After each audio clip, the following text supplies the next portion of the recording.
I used to tell my staff, never take a renewal for granted. Treat every renewal as new business because our competitor will. They're going to dive deep. They're going to find a hole. They're going to find out that our insured's doing something new that we didn't know about, that we're not covering, and they can. So treat every renewal as new business because our competitor is going to do that because it is new business for them. So either we dig deep and compete or we lose the account.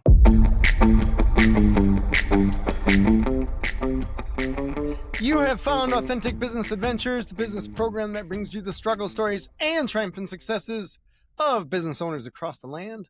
Downloadable audio episodes can be found in the podcast link found at drawInCustomers.com. We are locally underwritten by the Bank of Sun Prairie, Calls on Call Extraordinary Answering Service, the Bold Business Book, as well as Live Switch. And today we're welcoming / preparing to learn from Fred Fisher of Fisher Consulting. And Fred, I got to say, I'm excited, though you probably don't hear this very often. I'm excited to talk insurance with you. That's really interesting. That's the fastest way to clear the room. Is, oh yeah, we're going to talk about insurance tonight. We're going to talk about insurance. Yeah, I got a thing at that place, right? Absolutely. No, I am super excited for a few reasons, right? One, I have some property insurance that's due, so it's top of mind. Two, I live in southern Wisconsin, and we just got hit with, I think, 4 out of 5 days we had hail. There's tornadoes. I got some buddies that had some baseball size hail. And I'm like, man, if I was an insurance company, I'd be like, oh, we got to write checks. We're supposed to collect the checks, not write them. So anyways, it's top of mind. That's the product, though. That's the whole problem. That is it. The claim department is where, and this is a quote from a colleague of mine, Chantel Roberts. The claim department is where the product is produced. Ah, I like it. I do too, and I will never take credit for it. It's Chantel's. No, it's perfect. It's perfect. She's a phenomenal professional. That's awesome. So tell me a story about your business and how you got started. By accident. Nah, as per usual. It's all good. Up until recently, the insurance industry has never been a destination profession. Everybody got into it by accident. You don't go to business school and say, I want to be working for an insurance company. That just does not happen. It is more so now, though, because more and more colleges and universities do have risk management and insurance curriculums, which is necessary. But for me, when I went to University of California, Berkeley, and in the 60s, at least I think I did, and I graduated with a social science field major. But I'm more of a Gestalt thinker, and so I couldn't just take political science because what good is that without knowing something about journalism or know something about sociology or know something about psychology? In the real world, all that works together. And so that's why I did a social science field major. But when you graduate with a degree like that, where you're going to end up is probably selling life insurance, which is exactly what happened. But I intentionally had already enrolled in law school and to go at night. And the reason I did that and the reason it was intentional is back then, everybody wanted to be a lawyer. And so unless you really were smart, you didn't get into the top law schools. And even then, even if you did, if you didn't graduate in the top 10% of your class, you probably didn't have a job waiting for you. Wow. And I didn't want to work for corporate America or whatever. Anyways, I wanted to be an entertainment lawyer. I wanted to represent artists and musicians because I had a lot of friends who were artists and musicians in Berkeley and the Bay Area at that time. And I thought, well, I could help protect them, from the evil of corporate America, what have you. And one thing led to another, and I got a job as a law clerk eventually. And the other reason I did this too is because if you went to the top law schools, you, like I said, you wouldn't have a job. But if you went to a night law school and you could get a job in the legal industry during the day, you had a job waiting for you. It was 90%. Oh, I like those odds. I like those odds. So I ended up finally getting a job as a law clerk in what was called an insurance defense law firm. And I have nothing but good experience from that. The gentleman who was heading that firm up, and we were all employees of an insurance company. So this was in-house counsel. And he loved teaching. He loved young people and helping them really learn. And as a result, if you worked there, you could move to another law firm after a year and a half or so. And one thing led to another, and I did that. And then unfortunately, the partner of that law firm After 8 months, decided, well, we don't really need a law clerk. What we need is somebody who's licensed and can do Fred's job and also go to court, on minor motions. So we don't have to send somebody heavy out. And so I got laid off. Boo. Fair And loss. yeah, but he actually did me a favor. I had I had a couple of friends that were working at this claim adjusting firm, and they were doing something I didn't even know existed. They were handling nothing but what were called professional liability claims. They were handling cases against lawyers, insurance agents, real estate brokers, medical malpractice, which I stayed away from. It's a little too real for me, and oddball stuff for Lloyd's of London, including Seedman's E&O, for companies that manufacture seed, for farmers, so to speak, Yeah. and coat it with this little clay stuff so that it could be put into a mechanical planter so they could have control over one seed every 6 inches. I like that. Wow. I mean, if you're going to be planting seed in 500 acres, that's a lot of seed if you don't manage it correctly, and it's really expensive. So, this was a whole different world, and so I handled a claim involving that where nothing grew. 500 acres, nothing. It was like, what happened? I'll never forget the phrase necrosis of the cotyledon. Boy, there's a federal regulation on it, and I'll never forget it. But it was interesting work, and I was good at it. And especially when it came to lawyers and insurance brokers, you had what was called a claim within a claim. I mean, at first you had to decide, did the attorney screw up or did the insurance broker screw up? And then what was the underlying matter they were working on? Because that's where the damages are, supposedly. And so you didn't know whether you were, with an attorney malpractice case, whether you were going to handle a personal injury statute of limitations problem where the attorney didn't file the lawsuit on time. And then the next case has to do with a merger and acquisition. Wow. Yeah. We see a lot of variety. Yeah, exactly. And the same thing with insurance brokers. I mean, they might forget to renew your auto insurance or increase your limit on your homeowner insurance, or it could be the failure to renew your product liability policy with $150,000 premium. Wow. Oops. And so, or real estate broker malpractice cases, and with insurance broker cases and real estate cases in particular, you could do some creative settlements. And the same with lawyer malpractice cases. We did a very creative settlement on a few of those. And, I was good at it. Plus, the firm I was working for had settlement authority and law firm designation authority for certain clients. They were acting like what's called a third-party administrator. And so, we could choose the law firms. So when I graduated law school, I had 11 offers. Wow, that's a good place to be in. Yeah. And I turned them all down. Oh, okay. Well, and the reason being was that the company that I was working for just opened up an office in Los Angeles. And they offered me the job of being manager. Oh. So the choice I had, and plus remember, we were also acting as a TPA for a couple of clients. So, and I knew these law firms wanted to hire me because I had insurance company contacts. I knew how to evaluate witnesses. I knew how to negotiate settlements. So I had a lot of good training. But I turned them all down because if I took a junior associate job at some law defense firm, I'd be taking orders for several years. Whereas if I took the job in LA, I'd be giving them. Gotcha. All right. Good So to be that's the what I higher did. up. And ultimately, and we were also dealing with something I'd never heard of before. It was called a claims-made insurance policy. All right. Help me understand what that is. 1 second, though. So I took the job in LA, and for obvious reasons. And then eventually they made me a partner, and then ultimately I bought them out and expanded the company. A claims-made policy is a lot different than what's called an occurrence policy for liability purposes. With an occurrence policy, the accident has to take place during the policy term. And that makes perfect sense, Austin, because when you run a red light and hit somebody's immediately injured. You may not know how severely or how badly, but their car's damaged, and you know that they may have been hurt, and it's immediate. And that starts the clock running. When you're an attorney, however, you make a professional error. Number one, nobody may know about it right away. And number two, they may not even be damaged immediately. So there's this long, what they call tail out into the future. It's which meant that You had to keep all of your insurance policies in storage because they were written on an occurrence basis back then, or you had to keep all your files forever. Wow. So in 1964, a fellow named Joe D'Alessandro came up with the idea of, let's not have an accident trigger the policy.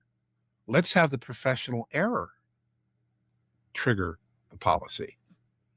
Or more, when somebody over whom you have no control decides to make a claim against you, that triggers the policy.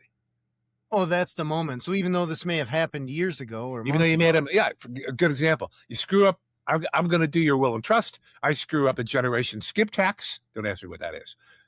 Nobody's going to know about it until you're dead. Now, unfortunately, that could be this afternoon, or I could be 50 years from now. There's your problem. And with occurrence policies, that meant you had this long tail out there of potential exposure.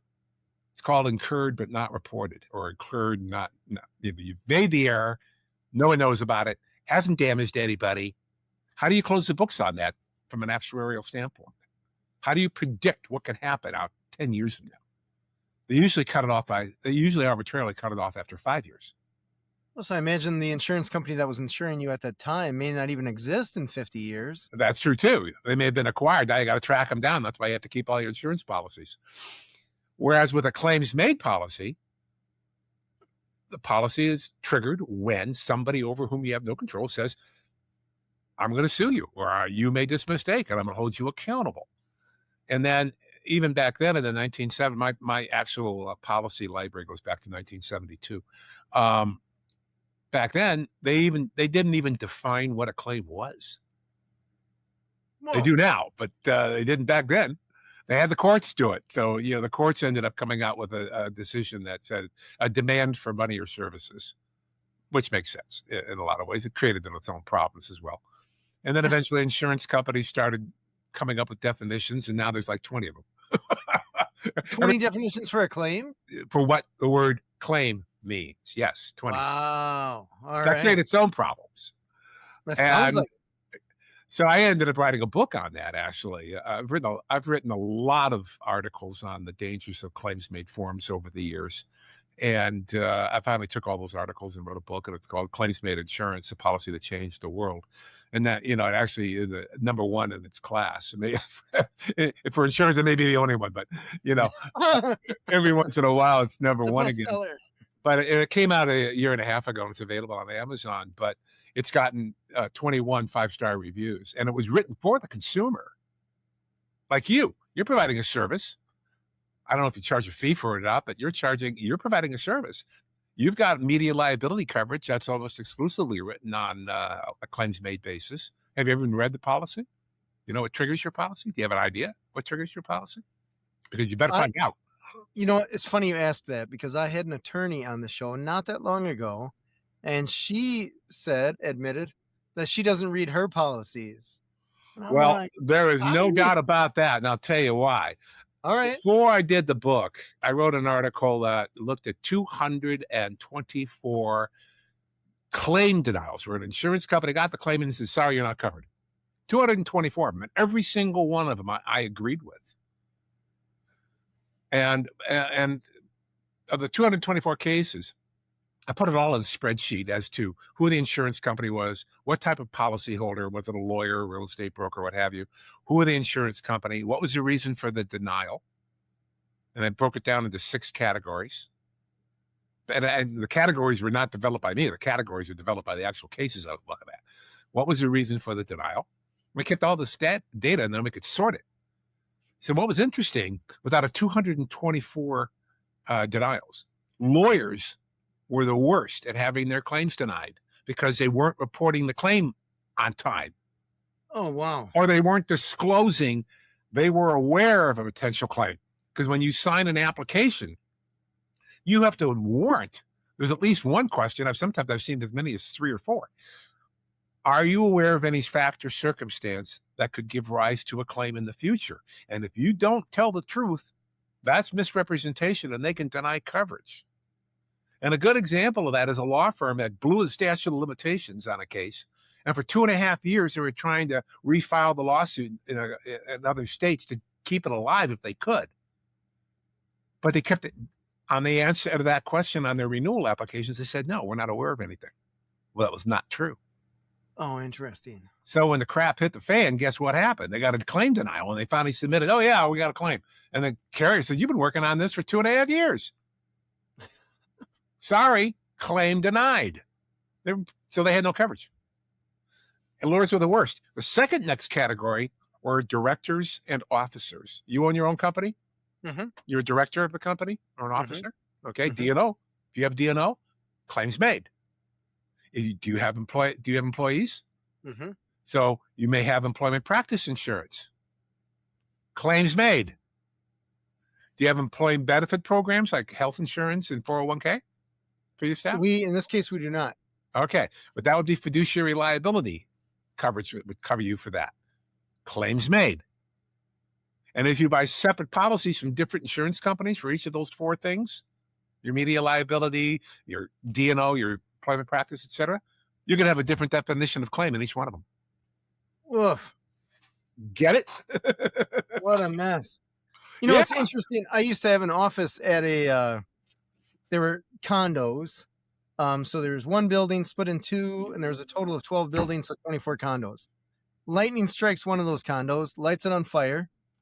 And so I pull in the office, and there's fire trucks and all this stuff.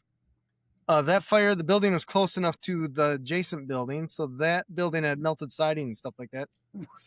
So they had the condo association insurance, building number 1 that actually got hit by lightning, their insurance. That was connected to a second owner in that same building. That's 3rd insurance. Adjacent building, 4th insurance. There was a tarp on both roofs for 6 months because all the insurance companies kept saying, that's not us, that's them. It was a mess. And I'm like, I don't even know how to solve that. It's just that's where the creativity comes in.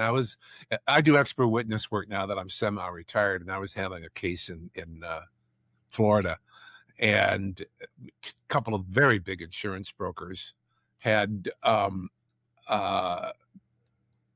contractually agreed that they would be responsible for reporting claims for this large group. And during a renewal they were going to be had a big renewal meeting with the brokers and whatever to discuss how they're going to do renewing their coverages. And it came up that there was a potential claim out there that had just been discovered. And it was decided, yeah, we have to report this right away because we're 2 weeks away from renewal. Well, they renewed it they reported the potential claim to the primary carrier, but not the excess carriers. Like, what, are you kidding? Who does that? If you're going to report a claim, you report it to everybody, all the way up, all the way up. They can decide whether they want to monitor or not, or what's going to happen, but at least tell them about it. For crying out loud, that's just like elementary. So they didn't. So there's this finger pointing going on between the 2 defendant brokers, and they refuse to settle with the plaintiff. How dumb is that? Take the plaintiff out of the case. You cannot win this. Right. Get them out. And then the 2 of you can do mandatory arbitration, binding arbitration to see who's really responsible for how on a percentage basis, 60-40, 50-50, 70-30, whatever. They wouldn't do it. They wasted easily $2 million or more. Oof. Like, how dumb is that? So is that just job security for the person or the people that are the lawyers? Okay. I don't get it. We have to, in one instance, I happen to know that they play hardball on every case because they don't want to get a reputation of being soft. I get that. But this was stupid. Right. And make matters worse, there's also the other problem on the same token is that, may I ask what state you're in? Wisconsin. Okay. You're in a state where the insurance broker or insurance agent or producer, whatever they're called there, has no duty to advise you. Yeah. 37 states, including California, follows what's commonly referred to now as the order taker standard of care.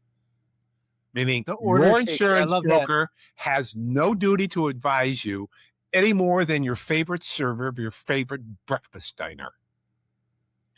That's awesome. Now, they can be held to a higher standard of care called a special relationship, which is a legal conclusion. So I'm not allowed to testify to that. I could just say higher standard of care. And they can be held to a higher standard of care if they hold themselves out as an expert or specialist. They agree to do a risk management review for a fee in addition to the commission they get. Wow. Or they misrepresent coverage. Then they're held to this higher standard of care. But absent those three things, that's it. Game over. You have to know more about what your insurance needs than the guy selling it, the guy who has to take continuing education classes. And to make matters worse, California just joined 35 other states that no longer require pre-education in insurance before you can take the exam to get a license. You do still have to take code and ethics, but you don't have to study any insurance products. So all you got to do is read the book on how to pass the exam, and then you can off and run into the races, guy. Walk into somebody's office and say, "I can help you with your director and officer liability coverage, or your cyber coverage, or whatever," and they're licensed to do it. They don't know squat, especially if they're in an order taker standard of care state. I got to say, hearing that from you in the industry, that helps me understand some of the brokers that I've dealt with. How dumb is that? I would agree. Very dumb. Of course. Not smart at all. And it's good for lawyers. It keeps them busy, sure. Yeah. I've spent, and I'm going to make sure this is really on the record, because I wrote an article of how dumb the order taker standard of care is. It's on my website. It's called One River, Two Currents. Because you have one area of law that's evolved in a certain manner and gone in one direction, and you have the reality of acquiring insurance and how complex it's gotten, moving in a different direction, and the two are incompatible. But that's a personal opinion. I'm a professional expert. And so in the 37 states that follow the order taker standard of care, I'm going to testify as to the order taker standard of care. It's not my job to testify as to what I would like it to be. I have to testify as to what it is. And I will not inject my own personal opinions into that. But it just doesn't work. And the reason it doesn't work is simply this. I know that all the major insurance brokerages are jamming it down the throats of their salespeople. Don't give any advice. We can't be legally liable. Even my own corporate counsel had a fit with me because I owned a wholesale insurance brokerage, and we were doing just that. We were getting policies language amended. We were getting endorsements to fix language I didn't like. We were making recommendations to our retail brokers because we were wholesale. We weren't dealing directly with you'd be surprised how often that goes on. And but I was assisting. This is why we grew from nothing to 3,000 retail producers using us very quickly, because we had their back. We were teaching them what they needed to know. We were covering their rear. They didn't know this stuff. They didn't know anything about professional liability back in the 1990s. It was a growing industry. They knew what I did. I had 20 years experience in claims already. That's where my knowledge came from. I knew what were the gotchas. This is a trademark trademark application pending. This is a phrase of mine. I knew where the gotchas that'll get you were. Like that phrase? Gotchas that'll get you. Yeah, we got preliminary approval. We're waiting for the final. But that's going to be the title of my next book, gotchas that'll get you. But I knew where they were. And we'd get them fixed before we even released a quote. And if we couldn't, we'd make a special disclosure. And my attorney was, crazy. He said, "Don't you realize that one time you don't do that, you could get sued and be liable?" I said, "Yeah, I'll trade that for the 500 lawsuits we did not have." And another good example of what I'm trying to get across and why it doesn't work, like I said, I know that the major brokerages are jamming it down the throats of their salespeople. Don't give advice. We can't be legally liable. Well, some of these big brokers are publicly traded companies, so they have to file their financial statements every quarter with the SEC. And I'm not going to mention names, even though it's a public record, but one of the biggest, in 2023, I looked at their financial statements, and you got to search for it in the notes, but they had $355 million set aside in reserve to pay malpractice cases and defense costs with the cost of defense, because they were so big. They're not buying a policy with a $5,000 deductible. They're buying a policy with a $5 million or even a $10 million deductible. Wow. and they had $355 million in reserve just to pay litigation costs and settlements. Now, to me, I don't care how many billions in revenue you got. $355 million is a heck of a lot of money to have set aside. Think of the C-suite bonuses you could get if you did the exact opposite. Give the advice. You could cut it by 2/3. You can't stop somebody from suing you, but you can end it real fast if you did the recommendations, did the job, and more importantly, you document it. It's got to be documented. For instance, I would never recommend under any circumstance what limits you should have.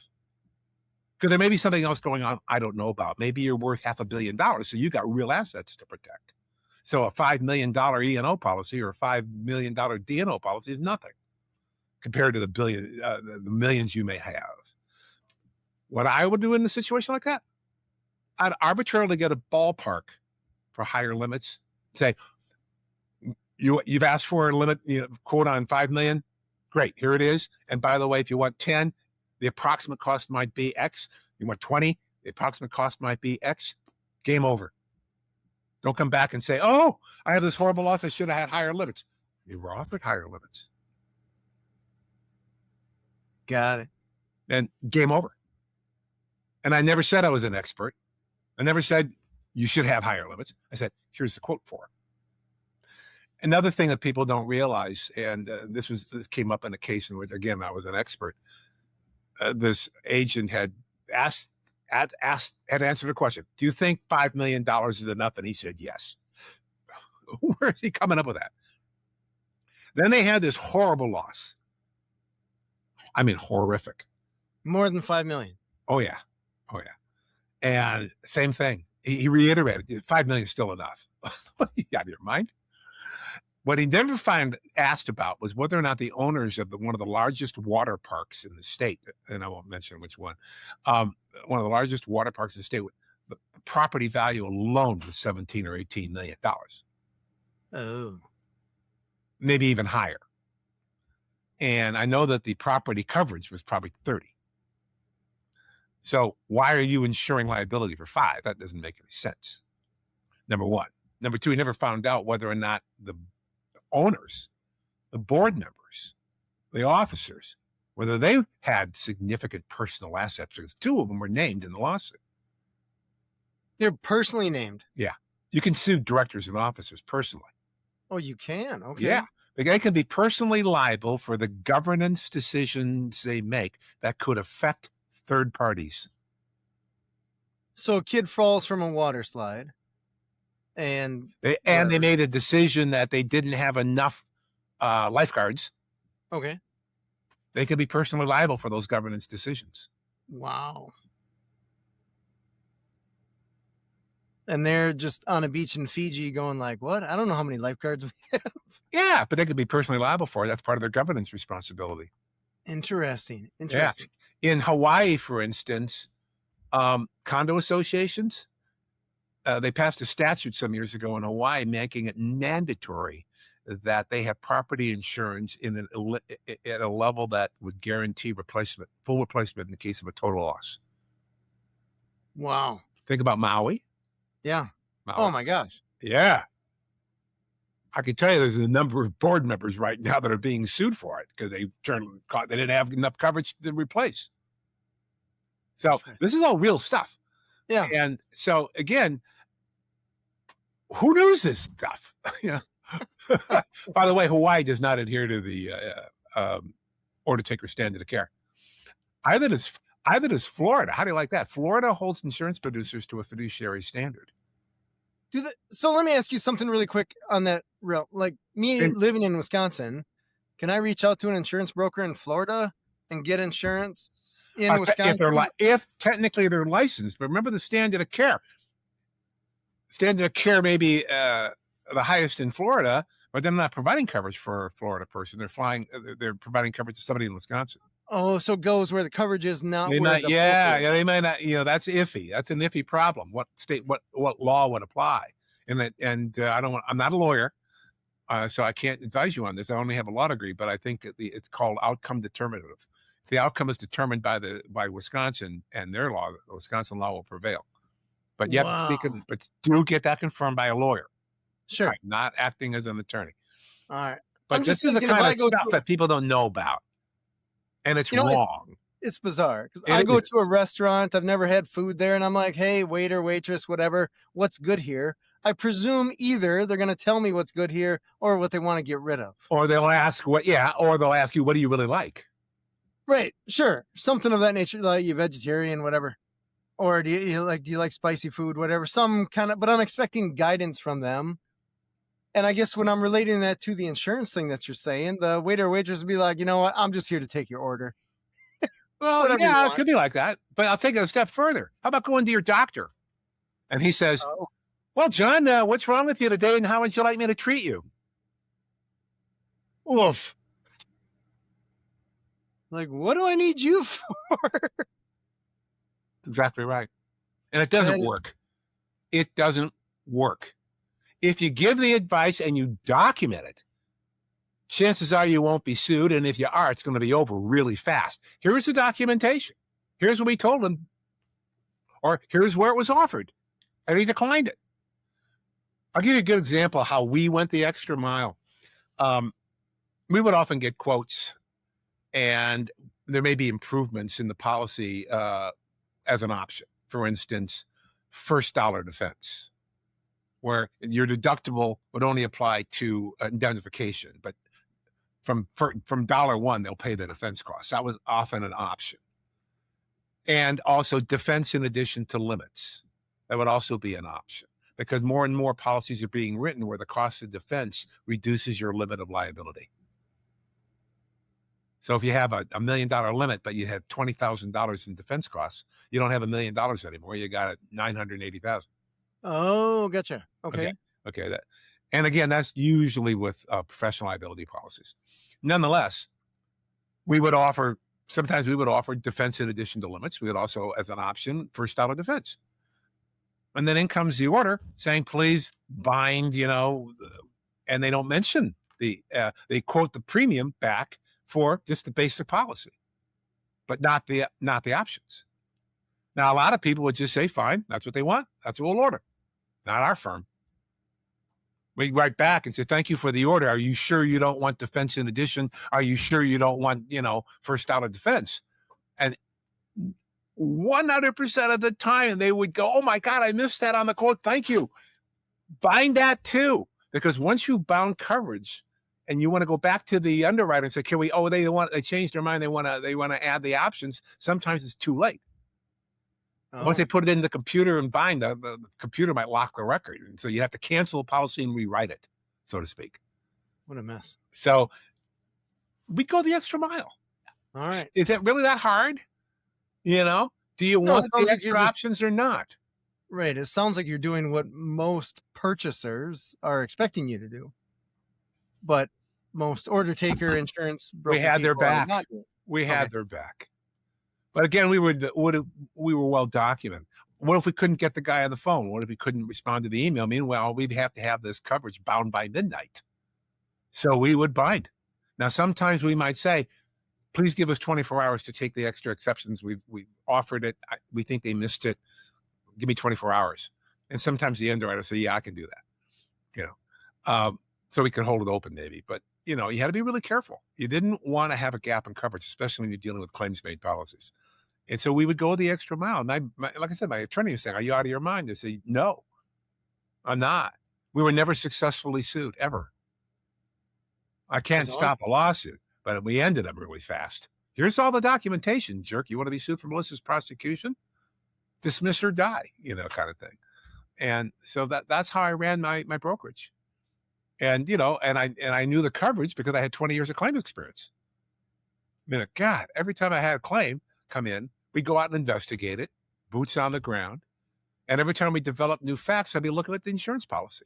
God, if I read one policy, I read 1,000 in those days, maybe more. I knew them by heart.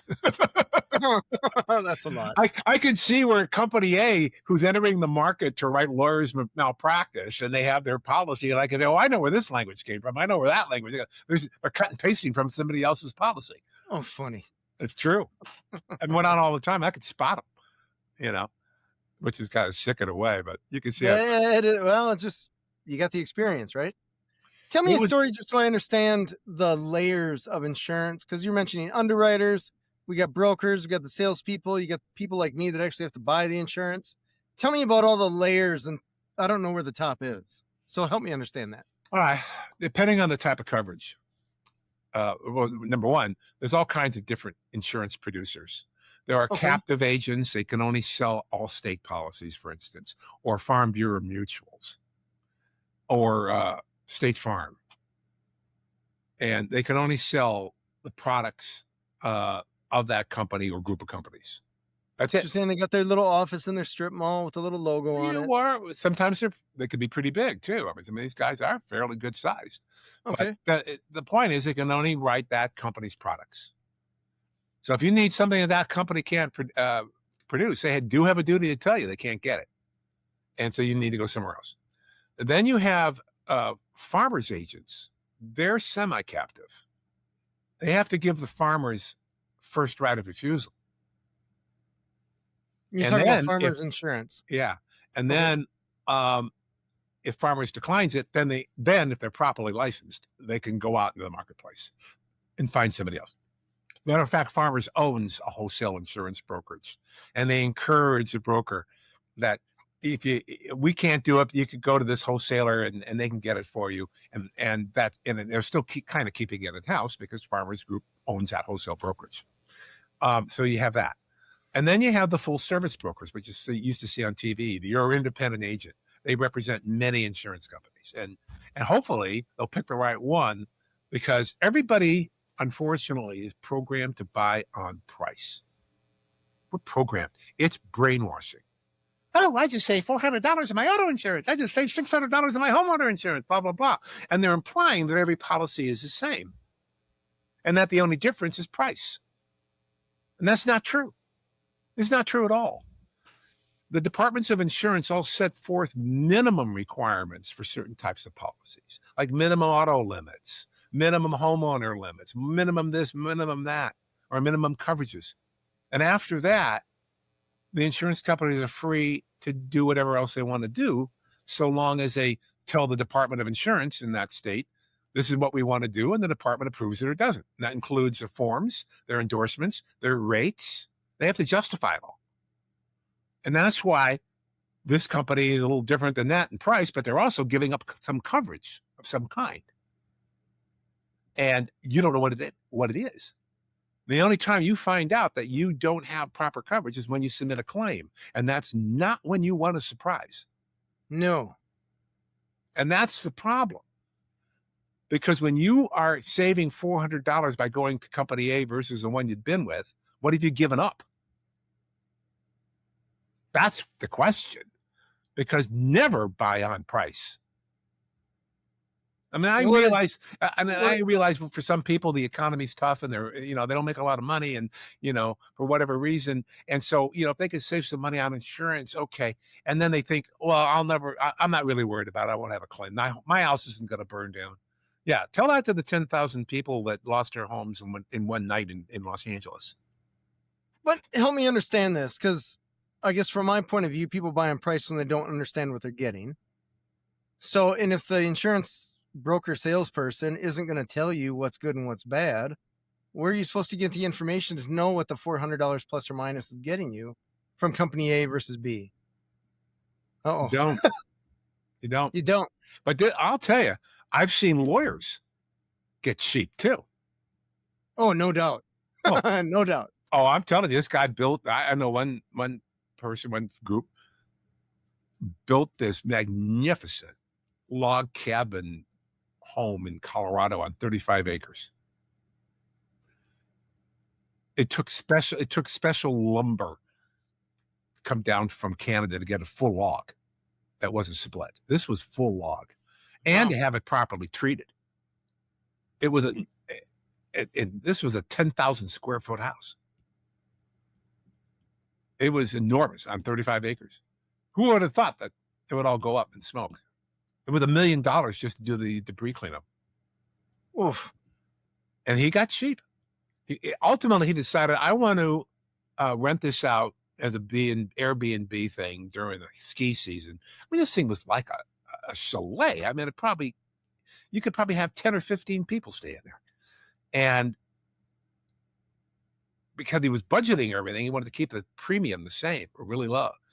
And so at one point, the square footage was way off, but the price per square foot was probably closer to good replacement cost, maybe about $400 a square foot at the time. But he only was insuring 6,000 square feet, not 10. Oops. So all of a sudden, I noticed in the policy chain that all of a sudden it changed insurance agents, and now the square footage is correct, 10,100 square feet. Price per square foot was down to $30 or $300. Drop the price per square foot. All right. Premium was about the same. Didn't want to spend more, $1,000 more a year. 1,000, right? How dumb is that? And then he moved the property out of the name of himself and his wife and put it into a trust. His wife was a trustee, as well as he was, but she was the one that was calling the shots on the insurance. So now she's in a fiduciary capacity to the trust. And of course, the place burns down. They're underinsured. And it says, all of a sudden, it's the insurance agent's fault. You should have seen the guy's face in deposition when he asked me about this and that and whatever. I said, look, counselor, the wife was in a fiduciary capacity as a trustee. Why didn't she question it? She had a fiduciary responsibility to do that. She never raised the question.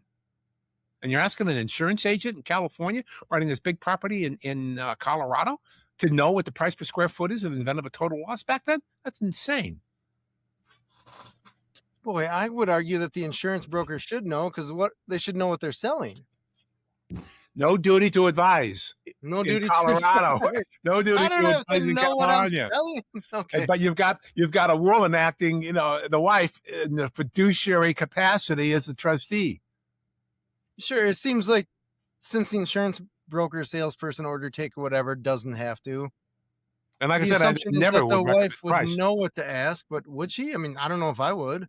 Yeah, Like it and he says wasn't even 10,000 in square feet. Colorado. How would he know what a price per square foot replacement cost would be there? I don't know anybody that would know that. You'd have to talk to a general contractor and somebody who, has built log cabin homes. They ain't cheap. Right. I can't even imagine doing it now because of our political situation with Canada. The lumber would have to come down from there. Right. Interesting. Ugh. So it gets complicated. And so at the bottom line, one of the takeaways that should come from this, number one, there is a way in which you can get more from your insurance agent. Number one, demand more. You cannot tell your broker or your agent, I want to be covered for everything. Blah, blah, blah. That's just way too broad to have any merit. Okay. What you can say, I need you to sit down with me and tell me what I need to know, especially not just on the fire limit, whatever. How about your personal property? Do you have any idea how much it's really worth to replace today?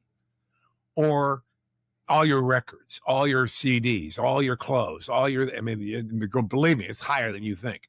And number two, how about the extra additional living expense while you're waiting for your house to be built? How much time do I have? A year? 2 years?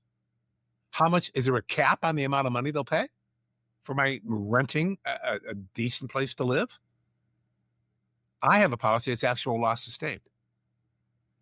In other words, there's no limit, there's no time limit. But I know there are policies that do. All right. How about debris removal? Here's the big one. Code and ordinance coverage. I'll tell you what that Help me means. with what does that know? I'll tell you. When you buy a house and even if you have full replacement cost, okay, if you've got Corian counters, they're not going to allow you to suddenly upgrade to marble or granite. They're not going to improve it. They're going to pay for what was there to replace. And I have no problem with that. But what do you do with building codes? My house is as old as I am, 76 years old.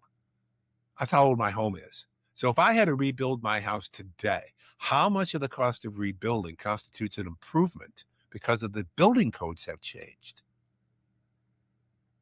Interesting. Originally, now that is a separate line item in the policy, but you got to look for it. It's not on the declaration page.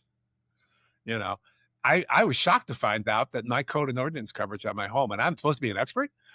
I was shocked to find out that it was 10% of the fire limit. That at the time, I think my fire limit was $500,000, and that was low.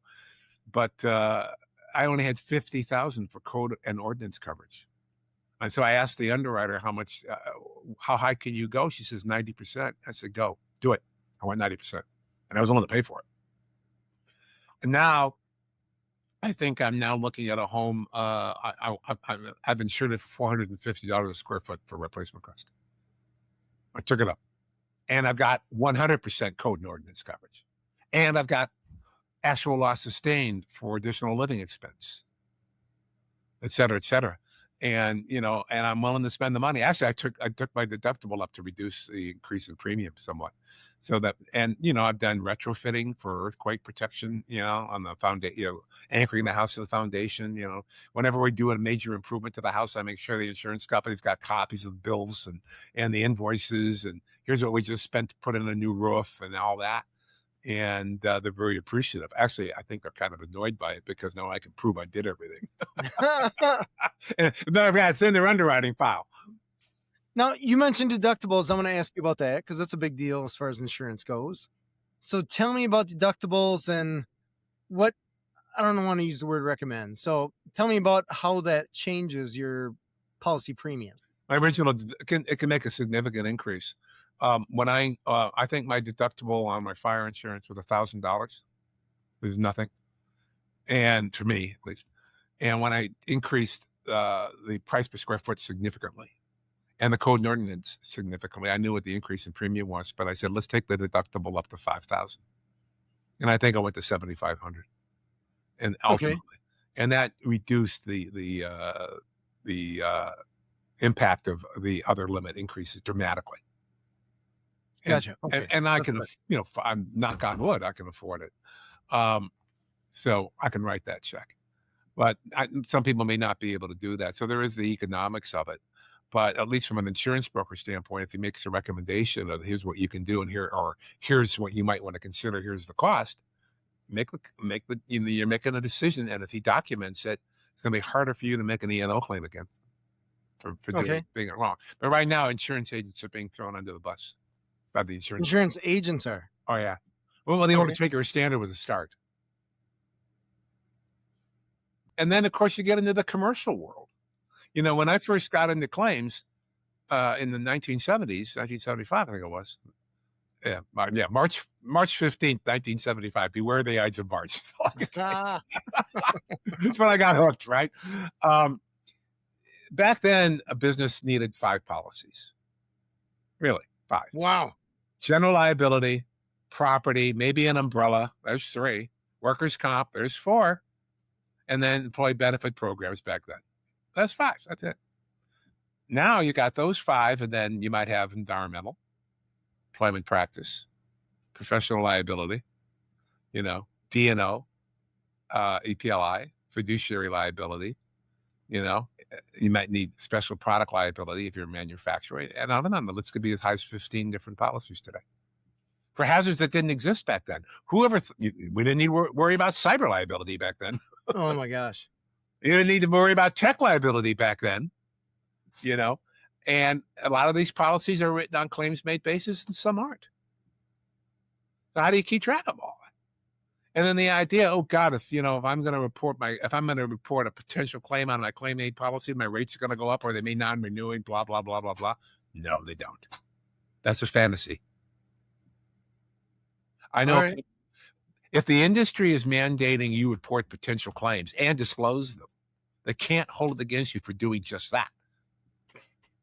They're not going to do anything until it actually becomes a claim. And you'd be surprised how often that does not happen. I know a major engineering firm.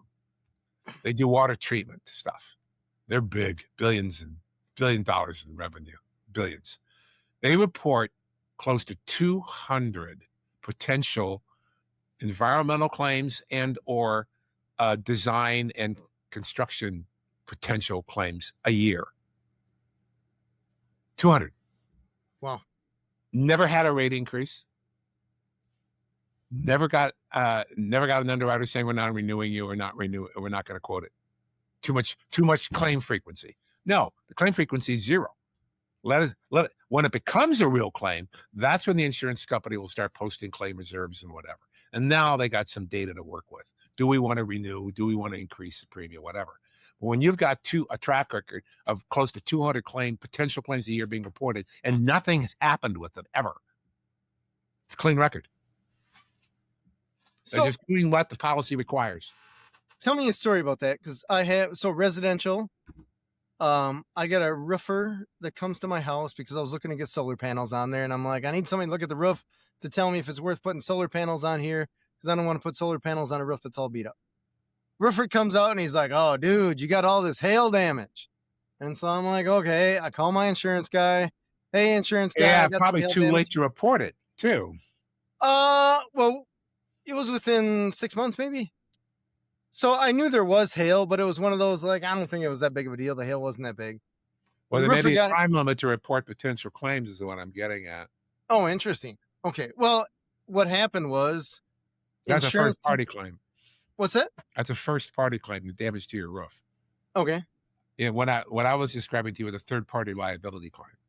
Okay. Gotcha. There's a difference. But the advice this guy was giving you, that could be an E&O problem for him.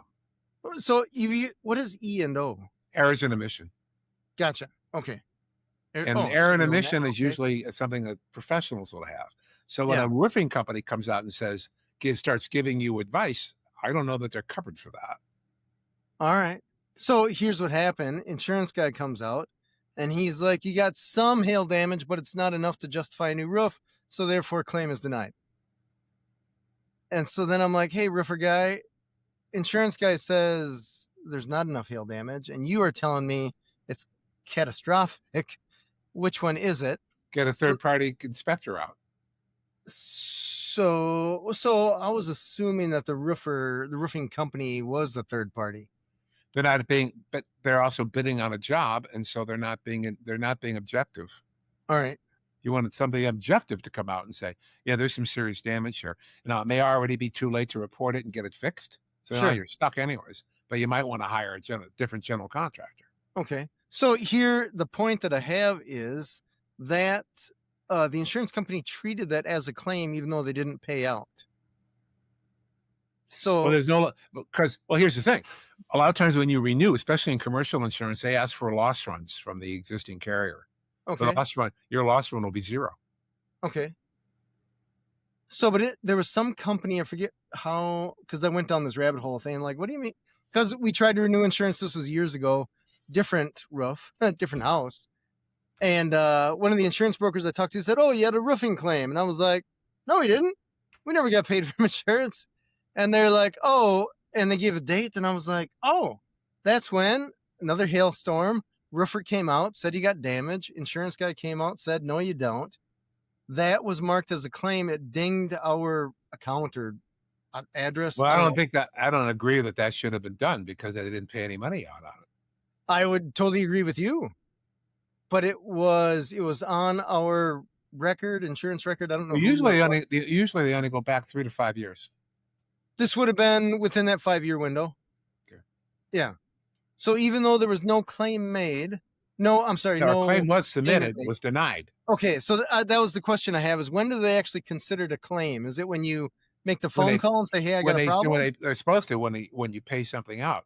My position on that, as I was saying, was under the deductible. Okay. The easiest way to deal with that is under the deductible. We paid it out of our own pocket. So in other words, it's a minor claim. It shouldn't have dinged you at all. Yeah, it was definitely there. But you cannot misrepresent. You cannot lie. Okay. Like me?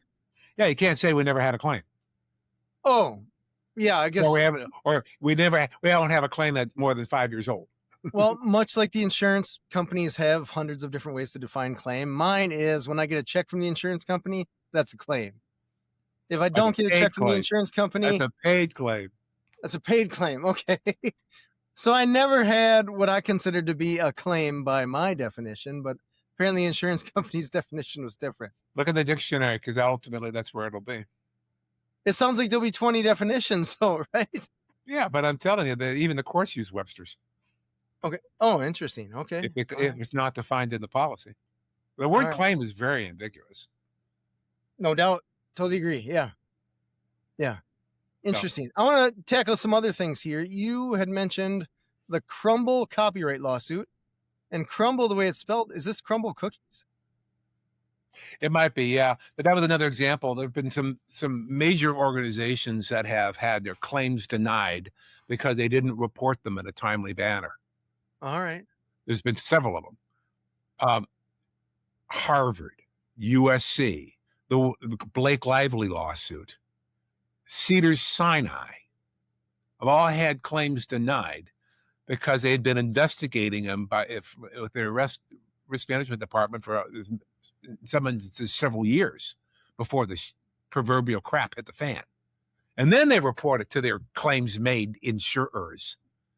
And they all denied coverage, saying, you've known about this for years. Huh. Remember that gynecologist or the sports guy at USC who was, abusing all those girls, the gymnasts? Mm-hmm. That's been going on for years. When it hit the fan, USC got sued, and their carrier said, too bad. Oh, interesting. Because they knew about it. Remember the application. Are you aware of any fact or circumstance that could give rise to the claim? And they denied it. Same thing with Cedars-Sinai. A gynecologist accused of the same thing. The risk management department had been informed.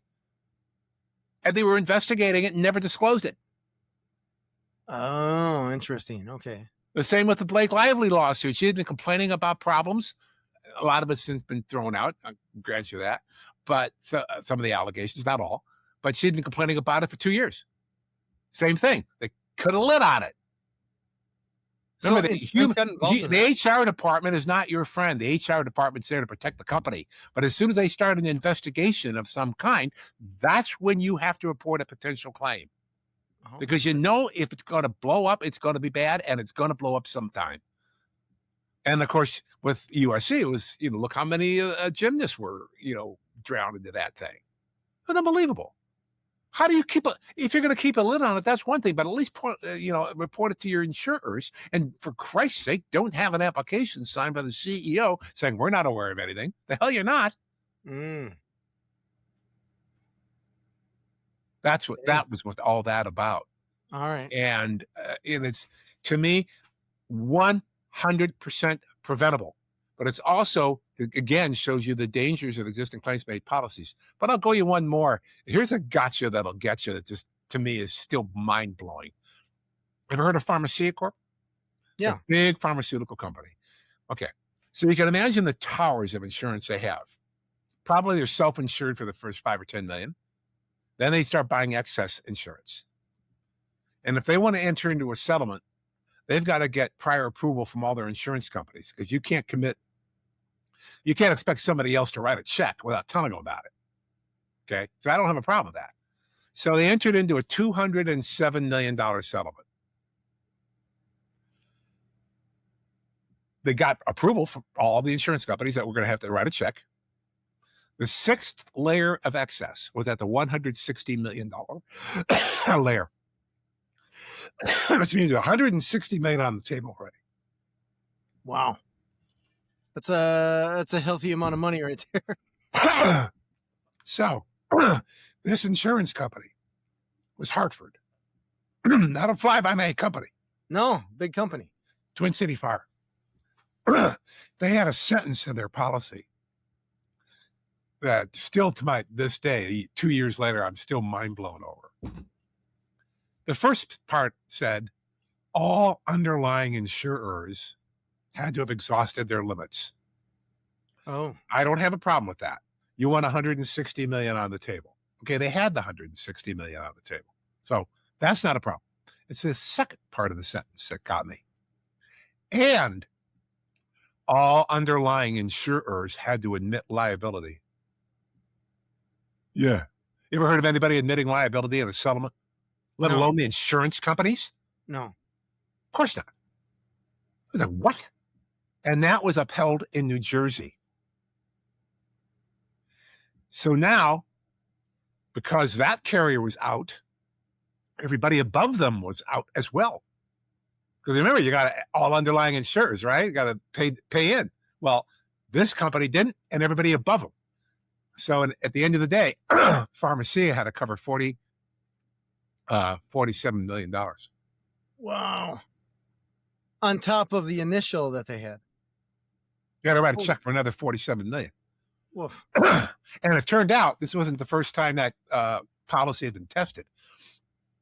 In 2012, same thing happened in New York. And New York upheld the language as well as clear and unambiguous. And same thing happened. I don't remember any write-ups on that at the time, because I get all these feeds every day from a variety of sources telling me the latest and greatest appellate decisions on stuff I'm interested in. And I don't remember that case in 2012 being reported.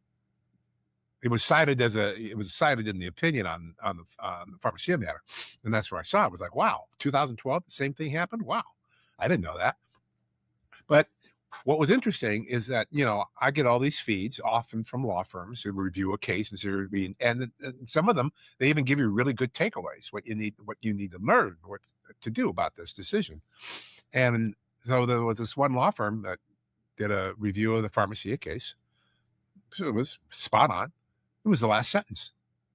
It would behoove insurance companies to hire knowledgeable coverage counsel to help them draft policy and language so as to be able to avoid paying claims and expenses. In other words, it's intentional.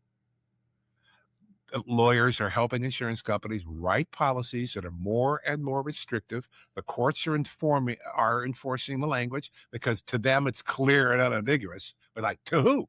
Would a policyholder catch that? And you got courts saying if only one type of claim is covered, the policy is not illusory.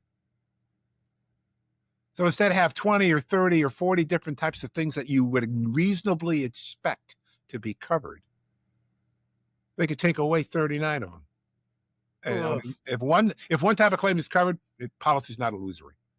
And the NAIC, the National Association of Insurance Commissioners, mum, not a word, which is contrary to their mission statement. Their mission statement is about protecting the policyholders. And here's the other thing. We could have a debate on whether this is supply side versus consumer and blah, blah, blah, blah, blah, and all this political nonsense. But at the end of the day, the suppliers are consumers too.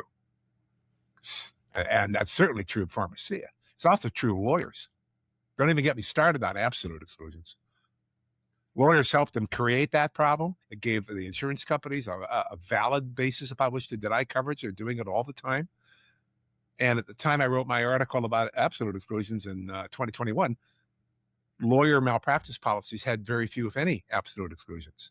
Well, not anymore, guys. Welcome to the club. I've started looking at some of the filings in California by admitted carriers and some other states as well.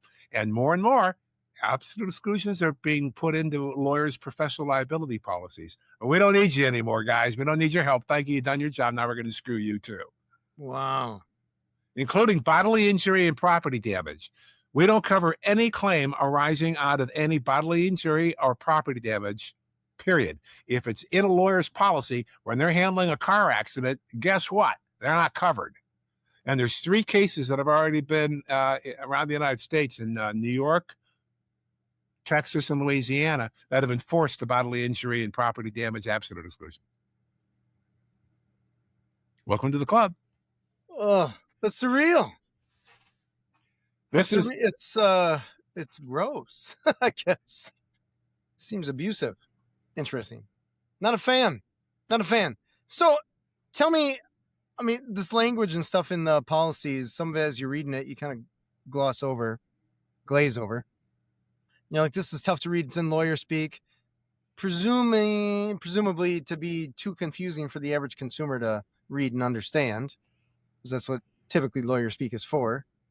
Help me understand the things that you can understand, where it's like, you mentioned the cyber policy or the the terrorist. What do they call that in I'm my a coverage industry? terrorist. Yes, they call me a They're coverage terrorist. they're like, do you want to pay extra for this terrorist add-on or something like Oh, that? yeah. Yes. I would do that, especially now. But so my point of view is like, if we got nuclear fallout or something like that, my first phone call is not going to be to my insurance company. How about it? How about Iran shutting down your computer because they've got a bug in it? Probably same situation. It's not gonna be the first call to the insurance I'd be company. very concerned about what Iran is going to do, Me too. Totally. Totally. or Russia. Yeah. And the problem is that the United States isn't really enforcing corporate America to upgrade security, cuts into profits. I would totally agree with it. And we've known about it for years. Our electrical grid is very, very insecure, and a lot of different things are not secure Hmm. because of this corporate greed that we got to squeeze every penny out of profit. Right. And as far as I'm concerned, and this again is a personal opinion only, I don't believe any company deserves to earn a profit when they're making shit products. Oh, agreed. Agreed. Agreed. I mean, did you ever think you'd be scared to fly on a Boeing aircraft? No. Or Nabisco, which is now owned by some big conglomerate, stopped using butter and Ritz crackers 20 years ago, and now it's filled with garbage to the point where you cannot even export it to Europe. They won't buy Ritz crackers or cannot be imported. Oh, And in addition, they're made in Mexico.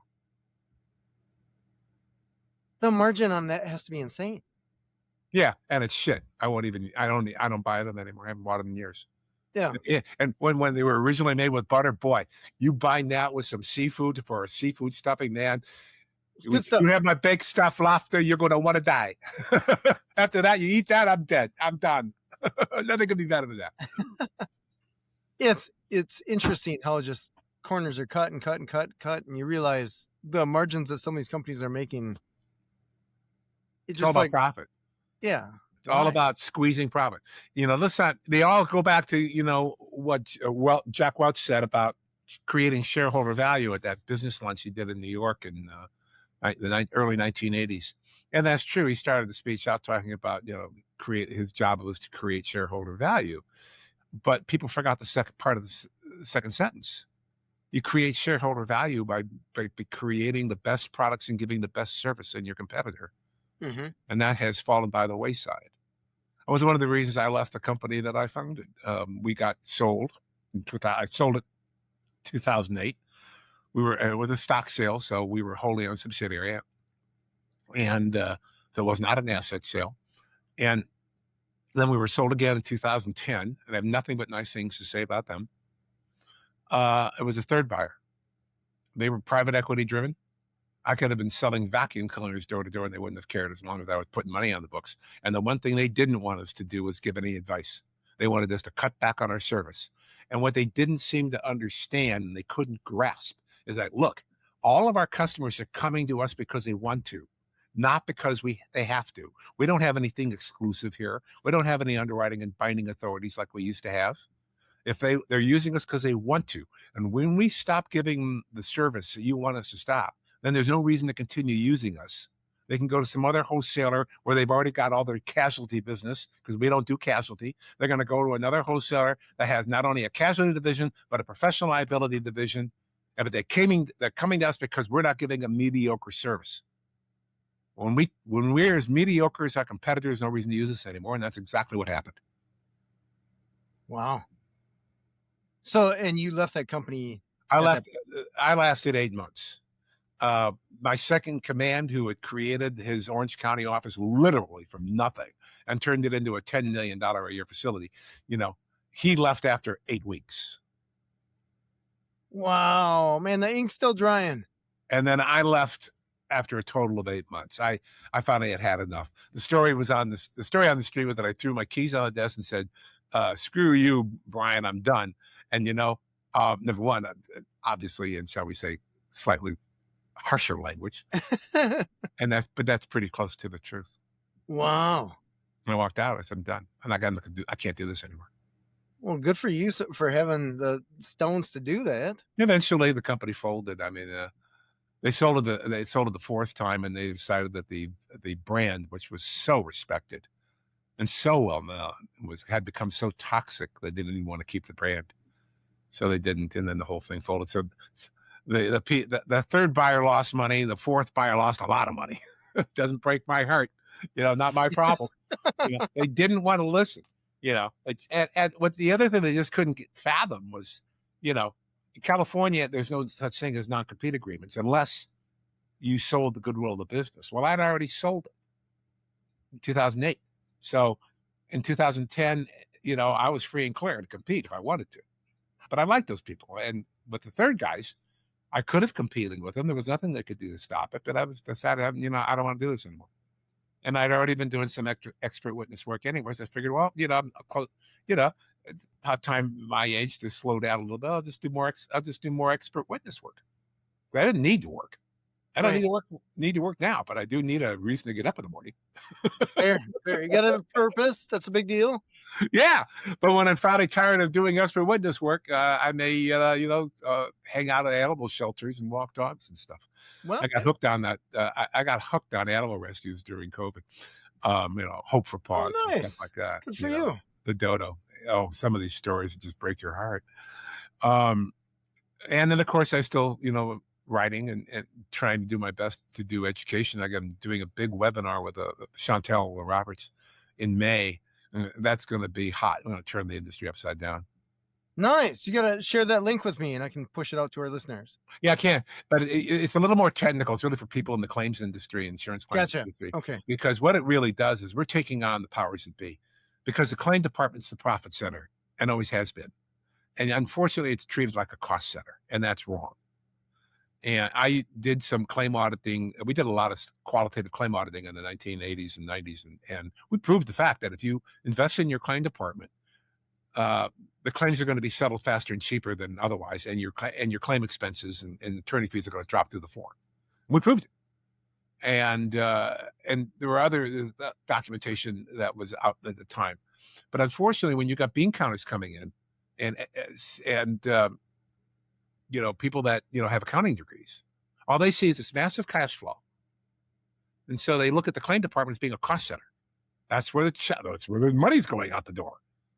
So they start cutting back on staff. They start cutting back on this. They're strangling their defense lawyers. Can you imagine a lot of defense firms now can't bill more than $280 an hour? Are you kidding me? That's a 1990 rate. Yeah. And they're just strangling. And then they don't understand why they're getting hit with nuclear verdicts. Well, dummy, the case could have been settled a long time ago had you really known what the claim was about. And the other thing they stopped doing is boots on the ground investigations. My firm, my original claim firm, we would have a claim as factually developed as we could in 90 days or less. Statements, documents, whatever. I've got letters from law firms applauding the quality of the workup we did if we had to refer it out to defense counsel. They got a fully investigated case. Now they're just sending everything to law firms to do it through legal discovery. Well, number one, you can't get a discovery order in 90 days, let alone start finding out what's going on. Number two, the purpose of discovery isn't to really, what have you got type of thing. It's how much can we withhold legally and delay? So you don't really know what the claim is about.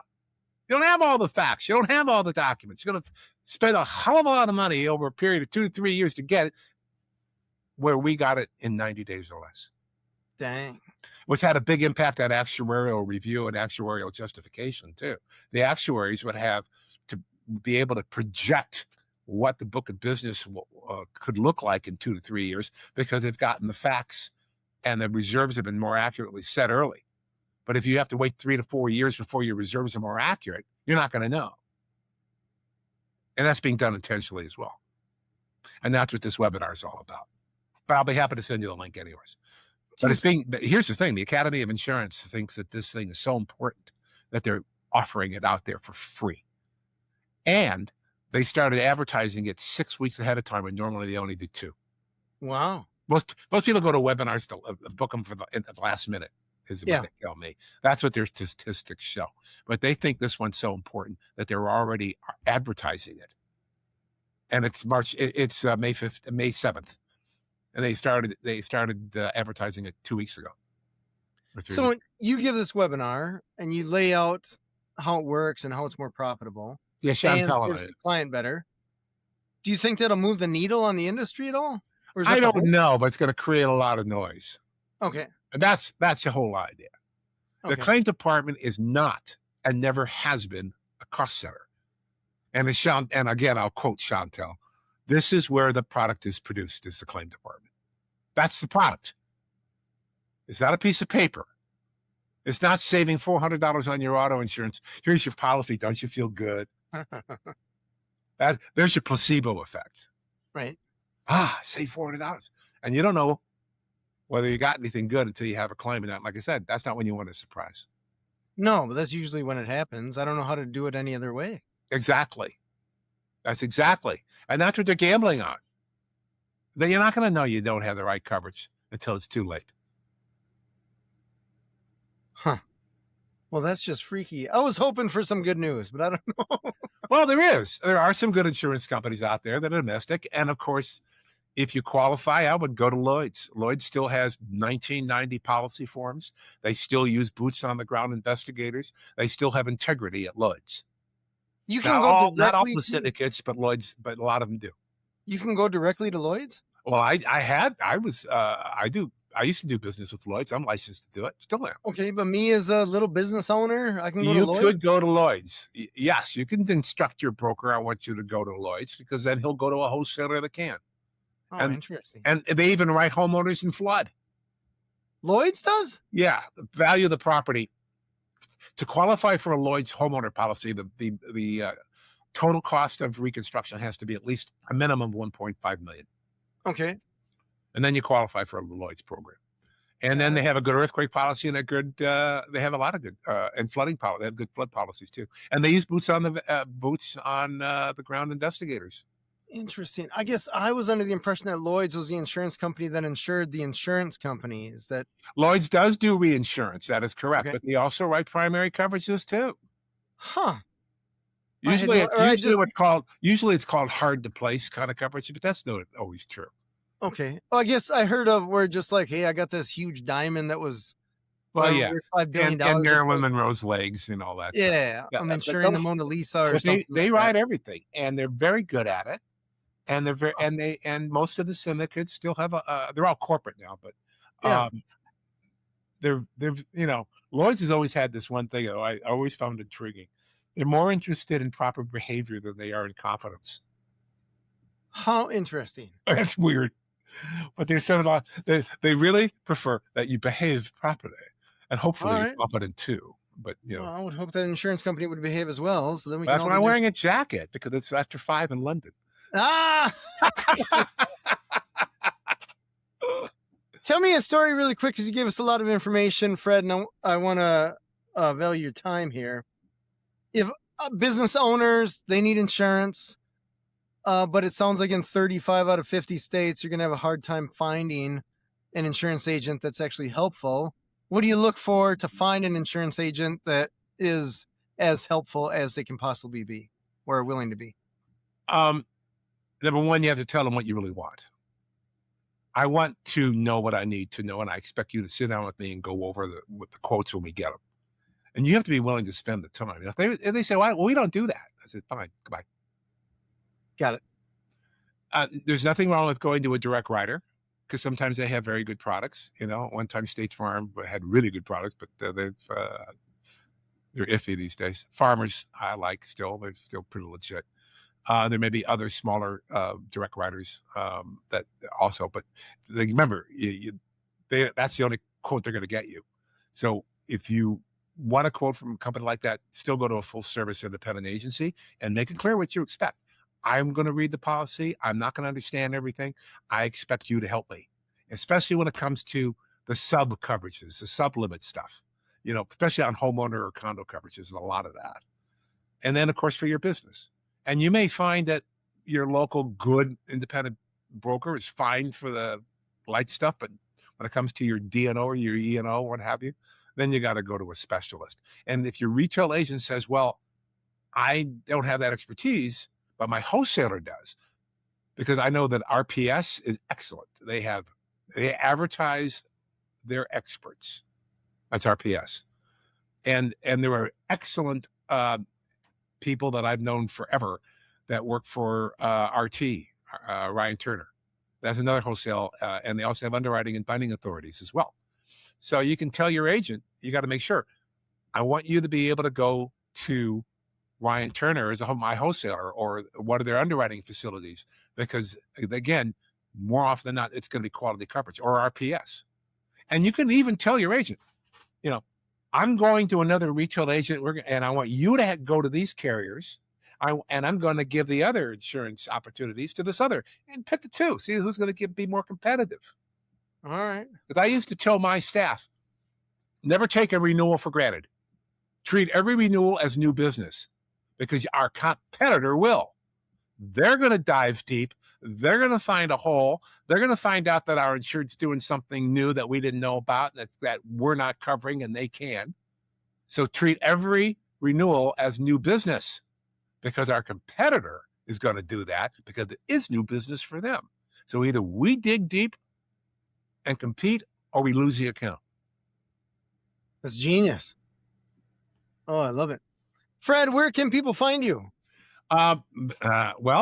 Fisher, Fisher, C as in Charlie, G in George. It stands for Fisher Consulting Group. So that's my website, www.fishercg.com. And is there... And they can find me on LinkedIn under Frederick, Fisher, Frederick J. Fisher. And those are the two best places. My website's fishercg.com and on LinkedIn, Frederick, ERICK, J for John, and Fisher. And my book is on Amazon. If you ever got a claims-made policy, you need to buy the book. It was written for the consumer. It was not written for the industry. It's easy to read, easy to understand, with a lot of humor in it. The book is called Claims-Made Insurance, the Policy That Changed the Industry. And it's again, just in the search thing on Amazon, do Fisher or Frederick J. Fisher. It'll come up. And there's links on my website as well. So you've written a ton of articles. Are those, if people just do a web search for your name, will they find They those? could find those. Probably have about 15 or so articles on my website as well. You can find. Okay. I'd imagine on insurance. They're all on the landing page, by the way. So they're at page 1. Oh, nice. And there's a link to my book. And so again, it's Fisher, C as in Charlie, G as in George.com. Awesome. Fred, I appreciate you being on the show here. My pleasure. You shared an incredible amount of insurance, I should say. And I got to say, you kept it interesting, which is what I was hoping for, especially talking about insurance. Oh, yeah. You didn't fall asleep. No. Staying away. Like I said, the fastest way to clear the room. Hey, we're here to talk about insurance. Wow. We're here to talk about insurance. Oh, that's funny. Well, I appreciate you being on the show, Fred. My pleasure. Thanks for having me.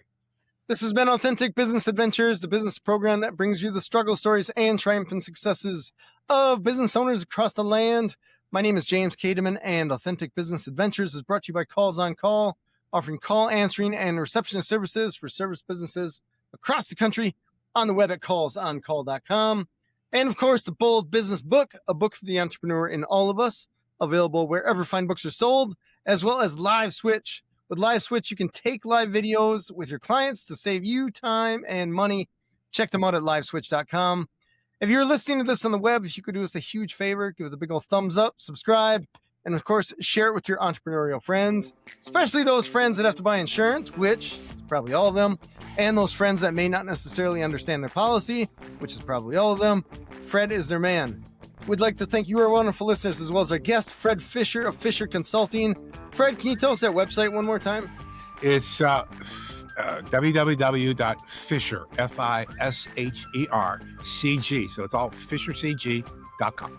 Perfect. Appreciate that. Past episodes can be found morning, noon, and night at the podcast link found at drawincustomers.com. Thank you for joining us. We will see you next week. I want you to stay awesome. And if you do nothing else, enjoy your business.